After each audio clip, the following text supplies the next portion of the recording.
கர்த்தருடைய பரிசுத்த நாமத்துக்கு ஸ்தோத்திரம் உண்டாவதாக. நாம் இப்போ நீதிமொழிகளில் வந்து 20 அதிகாரம் 22ஆம் வசனத்தை பார்ப்போம். தீமைக்கு சரி கட்டுகிறவன் என்று சொல்லாது, கர்த்தருக்கு காத்திரு, அவர் உன்னை ரட்சிப்பார். தீமைக்கு தீமை தான் செய்வேன், சரி கட்டுவேன், அவன் எனக்கு பதில் செஞ்சாங்க நானும் செய்வேன்னு சொல்லக்கூடாது அப்படின்னு சொல்கிறார். கர்த்தருக்கு காத்திரு, அவர் உன்னை ரட்சிப்பார்.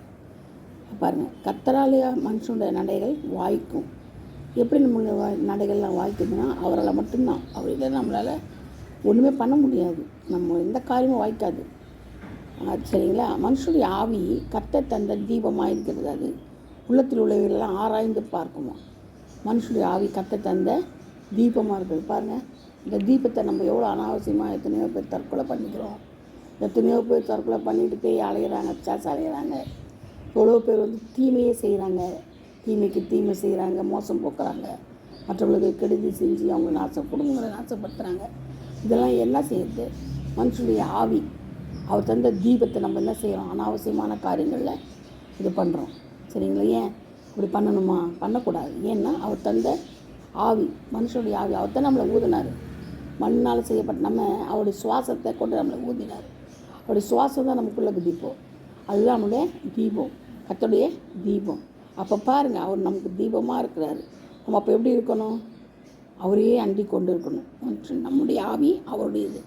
அப்போது உள்ளத்தில் உள்ளவர்களெல்லாம் ஆராய்ந்து பார்க்குமா. அது என்ன செய்யுமா? அந்த தீபமானது உள்ளத்தில் இருக்கிறதெல்லாம் ஆராய்ந்து பார்க்குமா. நல்லது கெட்டது அதெல்லாம் ஆராய்ந்து பார்க்குறவுடைய அந்த இதை கொடுத்துருக்கிறார் ஆண்டவர். அதனால தான் தீமைக்கு என்ன செய்யக்கூடாதான்? சரி கட்டவே கூடாதான். நன்மை தான் செய்யணுமா. தீமைக்கு பதில் என்ன செய்யணும்பா? நன்மை செய்யணுமா. அது மட்டும் இல்லாமல் காயத்தின் தழும்புகளும் உள்ளத்தின் உரை அடிகளும் பொல்லாதவனை அழுக்கிற கழுவுமா. இது வந்து நம்ம பொல்லாதவனாக இருந்தால் கூட அவனை சுத்தமாம் பொல்லாத அடியில் அழுக்கிற துடைக்குமா. அவனை தொடச்சின்னு செய்ய நல்வழி படுத்துமா. அது மட்டும் இல்லை, மனுஷோட வழிகளெல்லாம் அவனை பார்வைக்கு செம்மையாக தோன்றுமா. ஆனால் கர்த்தரோ இதயத்தை ஆராய்ந்து பார்க்குறான். பாருங்கள், இதயத்தை ஆராய்ந்து பார்க்குற கர்த்தர் உத்தரதான். ஏன்னா நம்ம தீமை செய்கிறோமா நன்மை செய்கிறோமா அதெல்லாம் வந்து இதயத்தை ஆராய்ந்து பார்க்குறாரு. இது வந்து தீமைக்கு தீமை செய்யாதுன்றதுக்கு பார்ட் 1. நம்ம தீமைக்கு என்ன செய்யக்கூடாது? ஒரு நாளும் தீமையை பதில் செய்யக்கூடாதுன்றார் ஆண்டவர். சரிங்களா? அது மட்டும் இல்லை, நமக்கு மனமேட்டிமே இருக்கக்கூடாது. மனமேட்டிமை இருந்தால் நம்ம யார்? பிசாசின் பிள்ளைகள் இல்லையா? ஆண்டவர் நமக்கு எதிர்த்து நிற்கிறாரு. தாழ்மையிலோ கர்த்தர் கிருபை தராரு. ஒவ்வொரு நாளிலும் நம்ம என்ன செய்யணும்? தாழ்மையாக நடந்துக்கணும். கர்த்தர் பேரில் பற்றுதலாக இருக்கணும். அவர் சொல்கிற கட்டளைகளை கற்பனைகளை கை கொள்ளணும். அவருக்கு நம்ம பிரியமாக நடக்கணும். அவருக்கு பிரியமில்லாத காரியத்தை நம்ம ஒரு நாளும் செய்யவே கூடாது. அதுதான் நம்ம அப்போ தான் நம்ம நீதிமானாக மாற முடியும்.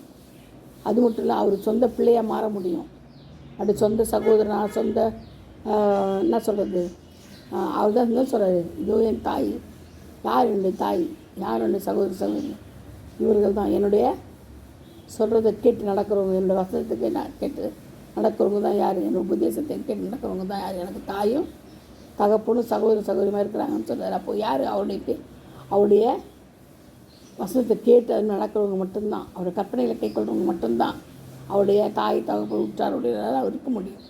அப்படி தான் ஆண்டவர் சொல்கிறார். ஏன்னா அவர் அப்படி நடக்கிறாரே, அதனால நம்மளை எதிர்பார்க்குறாரு. அவர் நடக்கும்போது நம்ம நடக்க முடியாதா? என்னிலும் அதிக கிரியைகளை செய்வேன்னு சொல்கிறார். அப்போ ஆண்டவர் பாருங்கள், அவரோட நம்ம அதிக கிரியை செய்வோமா.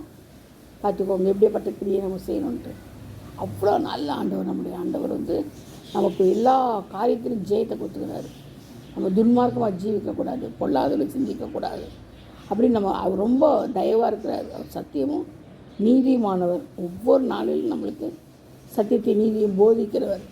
ஆனால் தீய பழக்க வழக்கத்துக்கு விரலியாக்குறவர். தீமையை பாராத சுத்த கண்ணன். அவர் தீமையை பார்க்க மாட்டார். அது சுத்த கண்ணன். கர்த்தர் எனக்கு போதுமானவராக நம்ம சொல்லணும். கர்த்தருக்காக யாவையும் நான் செய்து முடிப்பேன்னு சொல்லணும். அவருக்காக நம்ம என்ன செய்ய முடியும்? ரட்சிப்பின் பாத்திரத்தை சுமந்து நடந்து போகிறது தான். ரட்சிப்பின் பாத்திரத்தை எடுத்துக்கொள்ளணும். அவருக்காக அவர் உத்தமத்தில் நடக்கிறார் இல்லையா? நம்மளும் உத்தமத்தில் நடக்கணும். அவர் பரிசுத்தத்தில் நடக்கிறவர், நம்மளும் பரிசுத்தத்தில் நடக்கணும். அவர் நீதிமானம், நம்மளும் நீதிமானம் ஆக்கணும். நம்ம நீதிமானம் ஆக்கியிருக்கிறாரு. அதனால் நம்ம இறுதியை வந்து சுத்தமாக்கணும். பாவமர துப்புரவை கழுவி அவருக்கு நம்ம சேரணும். அப்போ அதுக்கு என்ன செய்யணும்னா, எல்லா காரியங்களையும் அவருக்கு பிரியமாக நடக்கணும். எல்லாமே. அது மட்டும் இல்லை, நம்ம சோம்பேறியாக இருக்கக்கூடாது, தத்திரமாக இருக்கக்கூடாது. தத்திரம் வந்து ஆண்டவருக்கு பிடிக்குமா? தூங்கினே இருந்தால் பிடிக்குமா? அதான் சொல்கிறாரு இப்போ 20:15 13 தூக்கத்தை விரும்பாது விரும்பினால் தத்திரனாவாய் கண் விழித்திரு அப்போது ஆகாரத்தில் திருப்தியா. பார்த்தீங்களா? தூக்கத்தை விரும்பவே கூடாதான். நிறைய பேர் நிறைய தூக்கத்தை விரும்பியே பகலெல்லாம் தூங்கி இருப்பாங்க. நைட் டியூட்டி போயிட்டு பகலெல்லாம் தூங்கும். அவங்களால எதுவுமே ஆகாரம் பூச்சிக்கவும் முடியாது, சரியாக சாப்பிட முடியாது. அவங்களுடைய நாலேஜும் கிடையாது, ஒன்றும் கிடையாது. அவங்க பாட்டுக்கு வேஸ்ட் பீஸ் மாதிரி ஆகிடுவாங்க. அதுதான். அப்போ தூக்கத்தை விரும்பாதபடி விரும்பினா தத்திரம் ஆகிடும். கண் விழித்திரு. எப்போது நம்ம கண் விழித்து ஜெபிக்கணும், கண் விழித்திருக்கணும்னா அது எப்போதும் நமக்கு நைட்டில் தூங்கி தானே ஆகணும். அதை சொல்லலை அவர். தூக்கத்தை விரும்பி நம்ம தூங்கக்கூடாதுன்னு சொல்லுது. கொள்ளுகிறவன் நல்லதில்லைன்பான், போய்விட்ட பின்பு வச்சுக்கொள்வான். இந்த மாதிரி நம்ம பின்னாடி பேசுகிறவங்களாம் இருப்பாங்க. அதனால் நம்ம என்ன செய்யணும்? நம்ம ரொம்ப ஜாக்கிரதையாக இருக்கணும். அதாவது என்ன சொல்கிறது, எல்லா பாம்பை போல வினாலும் புறாவை போல கபரிலாம் வச்சு ஜீவிக்கணும். அது நமக்கு நல்லது. அது மட்டும் இல்லை, நம்ம நல்லா ஞாபகம் வச்சுக்கணும். தீமைக்கு தீமை சரி கட்டக்கூடாது என்று சொல்லவே கூடாதுன்றாரு. செய்கிறவங்கள அப்போ என்ன சொல்லுவார்? தீமைக்கு தீமை சரி கட்டுவேன் என்று சொல்லாத, தீமைக்கு சரி கட்டுவேன் சொல்லாத. அப்போ தீமைக்கு என்ன செய்யணுமா? நல்லது தான் செய்யணும்னு அர்த்தம். நல்லது தான் செய்யணும். தீமைக்கு நன்மை செய்யுதுன்னு சொல்கிறார். அது மட்டும் இல்லை, நன்மை செய்கிறத முந்திக் கொள்ளணுன்றார். அதே மாதிரி தான் சொல்கிறார். எல்லா காரியங்களையும் நம்ம என்ன செய்யணும்? முந்திக் கொள்ளணும். எல்லாத்தையும் முந்திக் கொள்ளணும். கனம் பண்ணுறதுலேயும் முந்திக் கொள்ளணும். சரியா? இது பார்ட் 1. தீமைக்கு தீமையை சரி கட்டுவேன் என்று சொல்லாதே, தீமைக்கு தீமை செய்யாதே. இது பார்ட் 1. நெக்ஸ்ட் பார்ட் 2ல் பார்ப்போம். கர்த்தர் தாமே இந்த வசனங்களை ஆசீர்வதிப்பாராக, பாதுகாப்பாராக. God bless you all.